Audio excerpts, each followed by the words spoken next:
Ukraine रूस के बीच जारी भीषण संग्राम में अब हालात पूरी तरह से बदल गए हैं। माना जा रहा है कि अब टकराव अमेरिका और रूस के बीच होने वाला है और इन हालात को बनाने में सबसे बड़ा योगदान है अमेरिका के राष्ट्रपति डोनाल्ड ट्रंप का। लेकिन ये अनुमान लगाया गया है और ये विनाशकारी स्थिति बनने के पीछे कारण क्या है, हर सवाल का जवाब देखिए इस रिपोर्ट।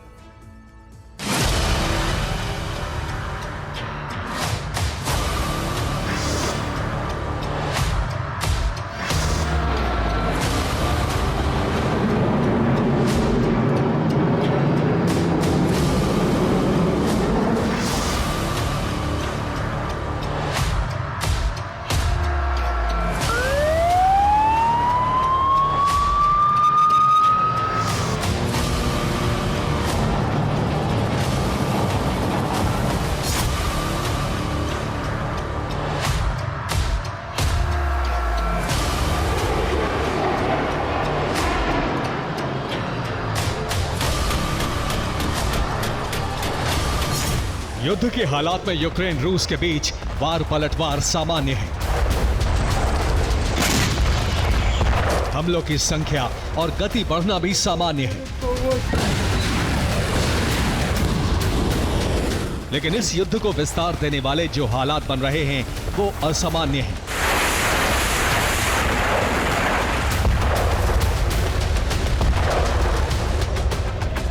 हालात ये हैं कि अब अमेरिका और रूस के बीच जंग के मैदान में टकराव की आशंका बढ़ गई है। युद्ध में यूरोपीय देशों के शामिल होने की आशंका भी चरम पर है।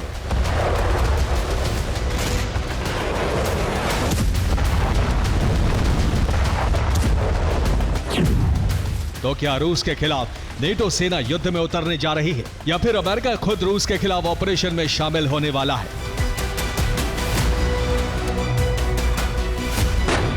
इन सवालों के पीछे कई कारण हैं, जिनका विश्लेषण महाविनाश को आमंत्रण देने वाले युद्ध के रूप में किया जा रहा है। इसलिए स्थिति को समझने के लिए पहले कारण जान लीजिए।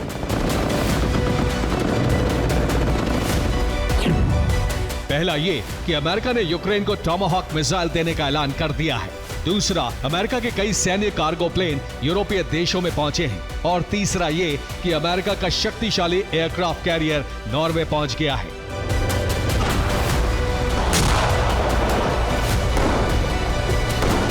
यानी युद्ध के माहौल में अमेरिका की हलचल बढ़ गई है। और इससे ज्यादा अहम बात यह है कि सभी हलचल रूस के खिलाफ सक्रियता बढ़ाने के संकेत हैं। तो वहीं रूस की तरफ से भी कुछ संकेत जारी हुए हैं जो बताते हैं कि स्थिति अब अमेरिका से टकराव बढ़ने की है। और ऐसा इसलिए कहा जा रहा है क्योंकि संकेत मिले हैं अमेरिका के उठाए गए कदमों के प्रतिकार के रूप में, जिनके बारे में हम आगे आपको बताएंगे। लेकिन सबसे पहले युद्ध की प्रबल आशंका समझ लीजिए।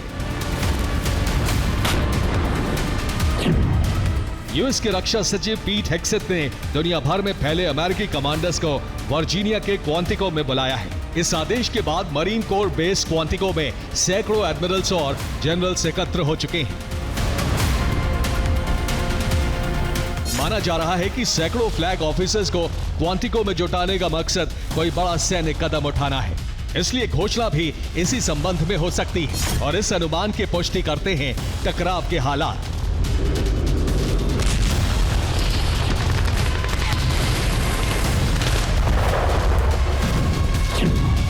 दरअसल अमेरिका ने यूक्रेन को टॉमाहॉक मिसाइल देने का फैसला कर लिया है। इसके साथ ही यूक्रेन को $90 बिलियन के हथियारों का पैकेज रिलीज करने का ऐलान भी कर दिया गया है, जिसके बाद रूस ने सीधे अमेरिका के फैसले पर सवाल खड़ा कर दिया है। सवाल यह है कि क्या टॉमाहॉक मिसाइल के साथ अमेरिका टारगेट और डेटा भी शेयर करेगा? ये सवाल इसलिए जरूरी है क्योंकि इसका जवाब ही अमेरिका की रणनीति स्पष्ट करेगा और रूस जवाबी कार्रवाई की दिशा भी तय कर पाएगा। क्योंकि टॉमाहॉक मिसाइल की मारक क्षमता 2500 किलोमीटर है, यानी ये मिसाइल यूक्रेन से लॉन्च होने पर आसानी से मॉस्को पहुंच सकती है। जिसका साफ मतलब है कि ट्रंप ने यूक्रेन को रूस पर हमले की अनुमति दे दी है और इस अनुमान की पुष्टि खुद अमेरिका ने कर दी है।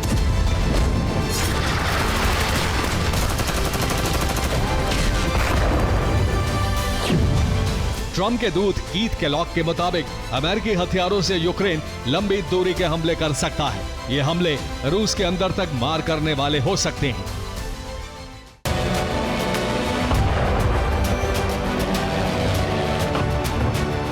यही वजह है कि क्रेमलिन ने हालात भांपकर एक ऐसी रणनीति अपनाई है जो सतही तौर पर कूटनीतिक मर्यादा में बंधी हुई लगती है, लेकिन इसका विश्लेषण गहराई से करने पर महायुद्ध जैसी तबाही का अनुमान लगाया जा रहा है।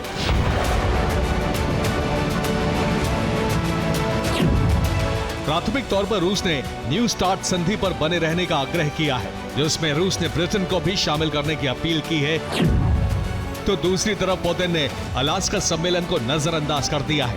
ट्रंप के साथ युद्ध विराम के लिए सहमति होने से इनकार कर दिया है, जिसका सीधा मतलब है कि पुतिन न सिर्फ युद्ध लड़ने के लिए तैयार हैं, बल्कि वो अमेरिका के खिलाफ संघर्ष में भी पीछे नहीं हटेंगे और इसका कारण बनाया जाएगा ट्रंप के फैसलों से बन रहे जंग के हालात।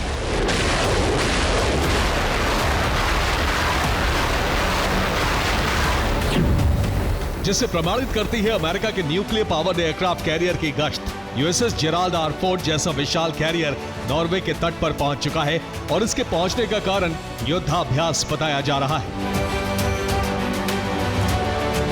लेकिन सूत्र बता रहे हैं कि यह रूस के खिलाफ अमेरिका की तैनाती है, जिसकी पुष्टि अमेरिका ने रिफ्यूलिंग टैंकर की उड़ान से की है। दावा है कि अमेरिकी एयर रिफ्यूलिंग टैंकर यूरोप की दिशा में उड़ान भरते देखे गए हैं, जो जंग की तैयारी के संकेत है, लेकिन इसके लिए भी जवाबी तैयारी हो गई है, जिसके संकेत मिले हैं इंग्लिश चैनल में रूसी सबमरीन में विस्फोट की आशंका से। दावा है कि जिब्राल्टर स्ट्रेट में परमाणु मिसाइलों से लदी एक पनडुब्बी में विस्फोट का खतरा है। ये खतरा फ्यूल सिस्टम में गंभीर रिसाव के बाद खड़ा हुआ है और यह विस्फोट ब्रिटेन के करीब न्यूक्लियर तबाही वाला होगा। हालांकि ये हादसा भी हो सकता है, लेकिन हालात बता रहे हैं कि किसी प्लान को हादसे की शक्ल भी दी जा सकती है। यही वजह है कि स्वीडन ने हालात का अनुमान लगाकर न्यूक्लियर हथियार बनाने की इजाजत मांगी है। जो मिलेगी नहीं मिलेगी भविष्य पर निर्भर है, लेकिन तय है कि वर्तमान अब विनाश की कल्पना को साकार कर रहा है। Bureau report, TV9, Bharatvarsh.